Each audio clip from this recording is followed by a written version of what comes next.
తర్వాత ఇన్ జనరల్గా సార్ రామారావు, నాగేశ్వరరావు, కృష్ణ గారు ఇదంతా ఇలా జరిగితే మీరు ఒక సక్సెస్ఫుల్ పర్సన్ నటుడుగానా, నిర్మాతగానా, లేకపోతే ఒక రియల్ ఎస్టేట్ రియల్టర్గానా, లేకపోతే రాజకీయాలు కాస్త పక్కన పెడదాం సార్, ఇందులో మీరు you are a very very highly successful person sir. అంటే ఫెయిల్యూర్స్ని దగ్గరికి రానివ్వని ఒక విజయవంతమైన వ్యక్తి మీరు. మీ అంత ఒక విజయవంతమైన వ్యక్తి అంటే మీ తాలూకా క్రమశిక్షణ అనండి, పట్టుదల, దీక్ష ఏమైనా అనండి దాన్ని. But you are a successful man till this minute. But cinema ఇండస్ట్రీలో మీరు వెళ్ళిన తర్వాత ఎంతమందో మీ కళ్ళెదురుగుండా ఫెయిల్ అయిన వాళ్ళు ఉన్నారు సార్. అంటే ఒక హరనాథ్ రాజు గారు కానీ, ఒక రాజబాబు కొంత అయ్యే స్వయంకృత అపరాధాలు అంటారే. అంటే నేను ఇండస్ట్రీకి వచ్చినప్పుడు ఎలా ఉండాలనేది కొంతమందిని చూసి నేర్చుకున్నాం, ఎలా ఉండకూడదు అనేది కూడా కొంతమందిని చూసి నేర్చుకున్నాం. అందుకని మీరు చూడండి, వాళ్ళ తర్వాత వచ్చిన హీరోలు ఎవడో కూడా ఆ ఇదిలో ఎవడో జట్టకొట్టుకోలే.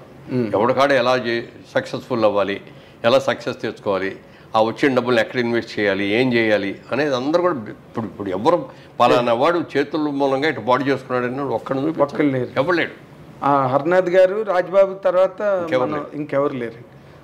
వాళ్ళతో మీరు కలిసి ఏమైనా వర్క్ చేశారా సార్? హర్నాథ్ గారితో చేయలేదు, రాజ్బాబుతో చాలా సినిమాలు చేశాం. బట్ రాజ్బాబు కూడా అంత హైలీ సక్సెస్ఫుల్ పర్సన్, కారణం ఏంటి సార్ ఆయన అలాగా? అంటే సొంత సినిమాలు దిగటం మొదలుపెట్టి కానీ సొంత సినిమా అనేటప్పుడు హీరో క్యారెక్టరైజ్ కూడా అయినా మరి దానికి తగ్గట్టు సినిమాలో కొన్ని సక్సెస్ అయ్యాడు బాగానే. ఎవరికి వారు ఏమన్నా అది బాగా సక్సెస్ అయింది. 100 రోజులు కూడా ఆడింది అది. దాంట్లో కూడా నేను వేసాను. అవును, మీరున్నారు.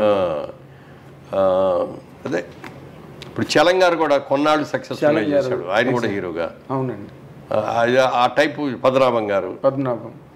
అదే అంటే ఇప్పుడు ఆ లిమిట్ దాటేసే పెద్ద పెద్ద డైలాగులు రామారావు రాజశేఖర్ లాగా చెప్తాను నేను, అట్లాంటి క్యారెక్టర్ చేస్తారంటే ఎట్లా నప్పదు. వాళ్ళు ఏ క్యారెక్టర్లు చేస్తున్నారో ఆ క్యారెక్టర్. ఇప్పుడు కాంతారావు గారు కూడా ఫర్ దట్ మ్యాటర్ ఆయన కూడా అంతే కదా. కాంతారావు అన్ని సినిమాలు హీరో చేసి కూడా ప్రొడ్యూసర్గా తీసి దెబ్బతినే ఆయన లాస్ట్లోకి వచ్చినప్పుడు డబ్బులు లేకుండా అయిపోయింది. అవును, ఎవరో రజనీకాంత్ డబ్బులు పంపించారు. ఇప్పుడు సినిమా సక్సెస్ అవుద్దా లేదా అనేది మన చేతుల్లో లేదండి. అవును, కాబట్టి ఏంటంటే మన కెపాసిటీ ఏంటి, మనం ఎంతవరకు ఖర్చు పెట్టవచ్చు, ఎంతవరకు దీని మీద రిస్క్ చేయొచ్చు అనేది చూసుకునేవాళ్ళం. అందులో మా బ్రదర్ కిషోర్ ఆడిటింగ్లో బాగా ఎక్స్పర్ట్, బ్రహ్మాండ కంపెనీలో చదువుకున్నాడు. అందుకని ఎప్పటికప్పుడు ఇది 4 జిల్లాలు బేరాలు వచ్చి అమ్మేసేద్దాం అనేవాడు. ఎందుకు సినిమా చాలా బాగా వచ్చింది, ఏం అక్కర్లేదు అనేవాడు నేను. ముందు మనం సేఫ్ అవ్వాలి అనేవాడు. ఆ సేఫ్ అవడానికి ఏమేమి కావాలో అవన్నీ చేసేవాడు. తర్వాత సినిమా మనం అనుకున్నంత సక్సెస్ అవుతా లేదనేది వేరే విషయం, చెప్పలేం. అందుకని ముందు సేఫ్ అయిపోవాలి అనేది తమ్ముడికి ఉండేది. అయితే మీ సక్సెస్లో ఎక్కువ భాగం కిషోర్ గారికి ఇవ్వాలి. డిఫరెంట్గా ప్రొడక్షన్ సైడ్గా ఎక్కడ ₹1 వేస్ట్ అనేది లేకుండా చేసేవాడు ప్రొడక్షన్. తర్వాత అసలు స్క్రిప్ట్ నిర్వహణ అని చెప్పి పెట్టాం అతని పేరు. మొత్తం స్క్రిప్ట్ రెడీ చేసి చూసుకునేవాడు. చేసిన తర్వాత డైరెక్టర్ని అడిగేవాడు. సబ్జెక్ట్ సెలక్షన్ అవన్నీ నేను కూర్చునేవాడిని. సబ్జెక్ట్ సెలక్షన్ అయిపోయిన తర్వాత గణేష్ పత్రాలు రైటర్స్ రాయటం అన్నీ అయిపోయింది. డైరెక్టర్ ఒక్కటే అడిగేవాడు, ప్రతి ఎన్ని క్యారెక్టర్లు ఉన్నాయో రాయండి, ఓహో క్యారెక్టర్ 3 పేర్లు రాయండి. Artist first preference, second preference, third preference choice. నేను ఫస్ట్ ప్రిఫరెన్సే ట్రై చేస్తాను. ఫస్ట్ కుదరకపోతే సెకండ్ కుదరకపోతే థర్డ్. బట్ మా లెక్క ప్రకారం మేము వెళ్తాం. యాజ్ అ బిజినెస్ మ్యాన్గా కూడా దృష్టిలో పెట్టుకొని ఇంత రెమ్యూనరేషన్ ఈ క్యారెక్టర్కి అనవసరం అని అనుకుంటే వేరే క్యారెక్టర్కి వెళ్ళిపోతామని అట్లా క్యాల్కులేట్ చేసాం, అలా లెక్కలు వేసుకొని చేసాం. అందుకని ఏ సినిమా బడ్జెట్ ఎంతో అని వేసుకున్నది ఆ బడ్జెట్ రూపాయికి తక్కువ లేకుండా 5% కూడా అటు ఇటు అయ్యేది కాదు. ఆ బడ్జెట్ ప్రకారం బడ్జెట్లో అయిపోయేది. ఇది సినిమా మొదలుపెట్టిన తర్వాత 100 రోజు సినిమా రిలీజ్ చేద్దామని అనుకుంటే ఆ 100 రోజు చేసాం పర్ఫెక్ట్గా. ఈ అన్నిటికీ అందుకే కొంచెం కిషోర్ గారికి చెడ్డ పేరు ఉంది సార్ ఇండస్ట్రీలో, అదే దుర్మార్కెట్ అని. అంటే ఏదంటారు పాపాల వారుడు అంటాం చూడే. నా దగ్గరకు వచ్చి ఎవరో డేట్లు అడిగేవారు. అలాగే నేను తప్పకుండా చేద్దామండి, బ్రదర్ ఉన్నాడు కదా కిషోర్తో మాట్లాడండి వాడు. ఆయన దగ్గరికి వెళ్ళగానే కుదరదండి, ఇప్పుడు ఎట్లా కుదురుద్ది అనేవాడు. నాకు తెలుసు మురళీమోహన్ గారు మంచి అడిగానండి, వాళ్ళ అబ్బాయినండి టఫ్ అండి మాట ఎండండి అనేవాడు. కాదు, కిషోర్ గారు ఆఫీస్లో ఉన్నారంటే వెనక్కి తిరిగి వెళ్ళిపోయిన వాళ్ళు నాకు తెలుసు అండి మెడ్రాస్లో. అందుకే నవ్వు వస్తుంది నాకు తలుచుకుంటే. నేను ఎవరి దగ్గర నో అని లేకపోయేవాడిని. నేను అనేవాడిని కిషోర్ గారిని, ఏమండి మీరు ఆఫీసులో కూర్చుండి వెళ్ళిపోతున్నారు అంటే రావట్లేదు. అలాగా ఇప్పుడు ఈ లెక్కలు అవన్నీ వీళ్ళకి తెలియకపోవడం, కాంతారావు గారికి కానీ లేకపోతే కృష్ణ గారితో పాటు వచ్చిన రామ్మోహన్ ఏమైపోయాడు ఆయన కూడా మళ్ళీ అక్కడ పద్మనాభం గారు కూడా ఎంత కెరీర్ బ్రహ్మాండమైన కెరీర్ ఉండి ఆఖరాఖరలో వచ్చినప్పుడు ఆయన దగ్గర లేకపోతే. అవునండి, అవును. సరే, ఇప్పుడు ఇదొక ఎత్తండి. జనరల్గా మీరు ఇందాక అన్నారు ఏది, సావిత్రి గారి సినిమా రిలీజ్ అయితే ఫస్ట్ షో అని చెప్పి, మీరు సావిత్రి గారితో ఎప్పుడైనా ఇండస్ట్రీకి వెళ్ళిన తర్వాత మూవ్ అయిన సందర్భాలు ఉన్నాయా? సినిమాలు చేశాంగా. అదే సినిమాలు చేయడమే కాకుండా జనరల్గా మీరు జనరల్ లేదు అభిమానిగా అంటే మొట్టమొదటి సినిమా భారతంలో ఒక అమ్మాయి అని దాసరి గారు డైరెక్ట్ చేశారు. నాకు తల్లి ఏమో సావిత్రి గారు, తండ్రి ఏమో కాంతారావు గారు. చంద్రమోహన్కి ఏమో రాజసులోచన గారి తల్లిను ప్రభాకర్ రెడ్డి గారి తండ్రి. అక్కడ గొడవలు వస్తాయన్నమాట. ఈ అమ్మాయిని పెళ్లి చేసి రోజారమ్మని పెళ్లి చేసుకోవడం దగ్గర ఇది ఇన్ని. ఓకే, అది దాంట్లో ఇవన్నీ చేసినప్పుడు ఇవన్నీ చేసిన రోజున ఒక రోజున మొట్టమొదటి ఫస్ట్ షాట్ పెట్టారు నేను మా ఇద్దరు కాంబినేషన్లో. పెద్ద స్టేర్ కేసు మీద నుంచి ఇట్లా దిగుతా నేను చెప్పుకెళ్ళి ఒక చోట ఆగాలి, ఆ వెనక ఆవిడ చెప్పుకుంటూ వచ్చి ఆగాలి. అదంతా ఒకటే షాట్ పెట్టారు దాసరి గారు. రిహార్సల్ చేసాం, ఒక 2 రిహార్సల్ బాగానే ఉన్నాయి, టేక్ అన్నారు. నేను వచ్చేసాను. వచ్చిన తర్వాత ఆవిడ డైలాగ్ అవ్వాలి మొదలుపెట్టలా. ఏమిటి మర్చిపోయిందా ఏంటి పెద్ద ఆవిడ అని అనుకుంటా డైరెక్టర్ ఇంకా చూస్తున్నా ఇట్లా ఏమైనా కట్ చెప్తాడని. కట్ చెప్పలా. తర్వాత మెల్లగా డైలాగ్ చెప్పుకుంటూ వచ్చింది, చేసింది. ఓకే ఓకే అని అందరూ చప్పట్లు కొట్టారు. నాకు అర్థం కాదు ఇదేంటి ఇంత గ్యాప్ వచ్చింది, ఇంత డిలే వచ్చింది, ల్యాగ్ వచ్చింది. ఆ రోజులో ల్యాగ్ అనేది ఎక్కువగానే వాళ్ళం కదా, ఇంత ల్యాగ్ వచ్చింది.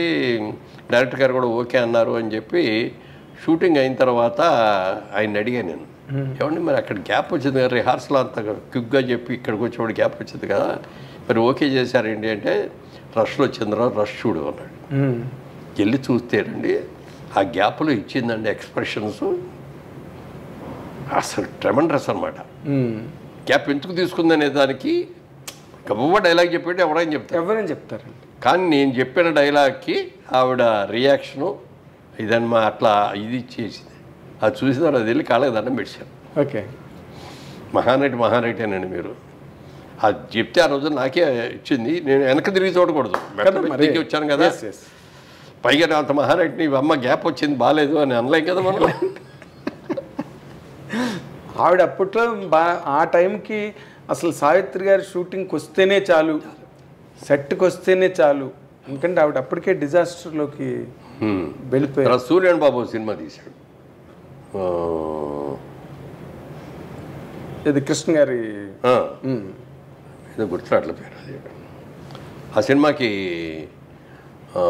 సావిత్రి గారి తల్లి, గుమ్మడి గారి తండ్రి, నేను చిన్న కొడుకుని, కొంచెం అల్లరిచల్లరగా తిరిగే టైప్ అనమాట. ఒకటే షాట్ పెట్టాడు రాజాచంద్ర. కెమెరా టాప్ యాంగిల్లో పెట్టేసి నైట్ సీను మొత్తం లైటింగ్ హీటింగ్ అంతా చేసి ఆవిడ నన్ను వచ్చి తిట్టి కొట్టడం అనమాట. షాట్ అందరూ కొట్టారు, అందరికి అయిపోయింది, చేశారు, బ్రహ్మాండంగా వచ్చేసింది, అందరూ చప్పట్లు కొట్టారు, అయిపోయింది.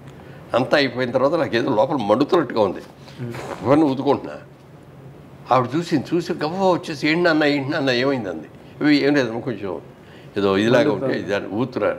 కానీ గుండెలు తీసి చూస్తే ఆవిడ లాగి ఇట్లా కొట్టి చేయటంలో ఈ గోల్డ్ని ఇట్లా గీసుకొని బ్లడ్ వస్తాను. ఇక అక్కడ చూసేసి నాన్న సారీ నాన్న మా ఇంత అద్భుతంగా చేశారు, ఇక్కడ కావాల్సింది అదే ఇంపాక్ట్, ఇక్కడ ఏం తగిలినాయి అది కాదు, ఏముంది నథింగ్ ఇవి అని చెప్పి చేస్తే కూడా అంత వెరీ డెలికేట్.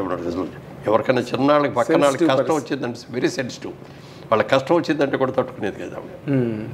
అలాగే ఎవరన్నా వచ్చేదన్నా శుభలాకి తీసుకొచ్చి పెట్టారు కాబట్టి దగ్గర ఎంత డబ్బులు ఉంటే అంత డబ్బులు అక్కడ ఇచ్చేసారు. అలాగే ఆవిడ మీరు అంటే ఆల్మోస్ట్ లాస్ట్ డేస్ మీరు అప్పటికి ఇండస్ట్రీకి వెళ్ళిపోయారు, ఆవిడతో యాక్ట్ చేశారు. అసలు ఒక్కొక్కరు ఒక్కొక్క కథనం చెప్తారండి సావిత్రి గారి గురించి. ఎవడి వెర్షన్ వాడిది, ఎవరి వెర్షన్ ఆడిదే సావిత్రి గారి. నాకు చూసింది 9 వరకు అయితే అట్లా కొన్ని సినిమాలు రామాయణంలో పిటకల వేట ఇంకా అయ్యో కొన్ని సినిమాలు చేశాం మేము అందరం. ఆ సినిమాలన్నీ చాలా సక్సెస్ అయిన తర్వాత ఆవిడతో బాగా ర్యాప్ విపరీతంగా పెరిగింది. సరదాగా ఆవిడకి కూడా కార్డ్స్ ఆడటం ఇష్టం. 6 గంటలు దాటిన తర్వాత ఆవిడ షూటింగ్ చేసేది కాదు, 6కి వెళ్ళిపోతానని చెప్పేది. ఇది 6కి సీల్ 8కో 7 దాకానో 9 దాకానో అయ్యేటట్టు ఉంది అన్నప్పుడు డైరెక్టర్ వచ్చి సైగ చేసేవాడు మాకు. ఆవిడతో కూర్చొని ప్యాకాడేవాడు. ఆయన సైగ చేసేవాడు. సైగ చేసేస్తే ఇక మేము ఆట అయినా కూడా తిప్పేవాళ్ళం కాదు. కార్డు తీసేసి పడేసేసి ఆవిడ షో తిప్పేది. అబ్బా బలి పోయిందండి, ఇంకొక ముక్క వస్తే మాకు అయిపోయేదండి అనేవాళ్ళమే తప్ప అంటే అవి పుచ్చుకోగానే అదొక సరదా, దాంట్లో ఇన్వాల్వ్ అయిపోయి టైం ఎంత అయిందనే చూసుకునేది కాదు. అంతా అయిపోయిన తర్వాత ప్యాకపోయి ఏంటయ్యా 9 అయిపోయింది, నేను 6ంటికి వెళ్ళిపోతాను, ఇప్పుడు దాకా చేశారేంటి అనేవాడు. అట్లా చాలా బట్ అలాగా చిన్నపిల్లల మనస్తత్వం లాగా ఉండేది అనమాట.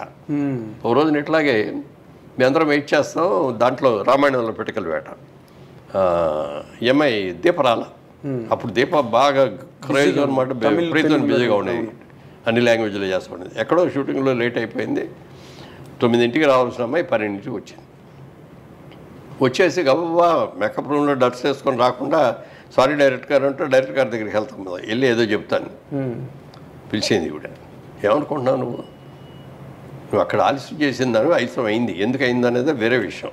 నువ్వు రాగానే మేకప్ తీసుకొని డ్రెస్ చేసుకొని వచ్చి షార్ట్ చేస్తావా అని మీకోసం మేము వెయిట్ చేయాలా ఇక్కడ, ఇంత ఇది నీకు ఆ మాత్రం కామన్ సెన్స్ లేదా అని చెప్పి లెఫ్ట్ అండ్ రైట్ చెప్పి అమ్మాయి బడబడి వెయిట్ చేసింది. అప్పుడు అందనమాట, నేను నీ మీద కోపంతో అనలేదు, మనం చాలా సిన్సియర్గా ఉండాలి, ఎంతమంది ఆర్టిస్టులు వెయిట్ చేస్తున్నారు, నేను 12ంటికే వస్తానండి, రేపు నాకు కుదరదండి అని నువ్వు చెప్పావు అనుకో, ఆయన వేరే ఇంకో సీన్ పెట్టుకునేవాడు, వేరే సీన్ తీసుకునేవాడు, ఎంత లాస్ వచ్చింది అతనికి అని చెప్తే ఇంకెప్పుడు అలా చేయనండి. మరి అంత కంట్రోల్డ్గా అంత డెడికేషన్ డిసిప్లిన్ ఉన్న మనిషి అలాంటి డిజాస్టర్లోకి ఎలా వెళ్ళిపోయారు సార్? నేను చేసిన భాషల సినిమా కర్ణాటకలో ఏదో ఫైట్ సీన్ తీశారు, అయిపోయింది, అయిపోయి ఇక ఈవినింగ్ ఫ్లైట్కి వెళ్ళిపోవాలి, అది గొప్ప ఫినిష్ చేసి వచ్చి లిఫ్ట్ దగ్గర వచ్చి లిఫ్ట్ ఆన్ చేశాను, లిఫ్ట్ కిందకు వచ్చింది, ఓపెన్ అయింది, సావిత్రి గారు ఉన్నారు ఎదురుగుండా. ఏంటమ్మా మీరు వచ్చారేంటి, ఎప్పుడు వచ్చారని అమ్మ అనేవాడిని. అంటే నువ్వు చక్కటి తెల్లటి చీర కట్టుకొని వచ్చేది, చక్కగా ఉందన్నమాట. రేపు నుంచి షూటింగ్, నాకు ఇవాళ షూటింగ్ లేదు, ఫ్రెండ్స్ ఎవరో ఉన్నారు నైట్ డిన్నర్కి పిలిచారు, అక్కడికి వెళ్తాను. బాగున్నారమ్మా, ఇప్పుడు చాలా చక్కగా ఉన్నారు, ఇది మెయింటైన్ చేయండి అని అన్నారు. అలాగే అన్నారు, నేను నా దావని నేను వెళ్ళిపోయాను. నెక్స్ట్ డే మార్నింగ్ న్యూస్ ఏంటంటే ఆ పార్టీలో డయాబెటిక్ కోమా వచ్చేసింది.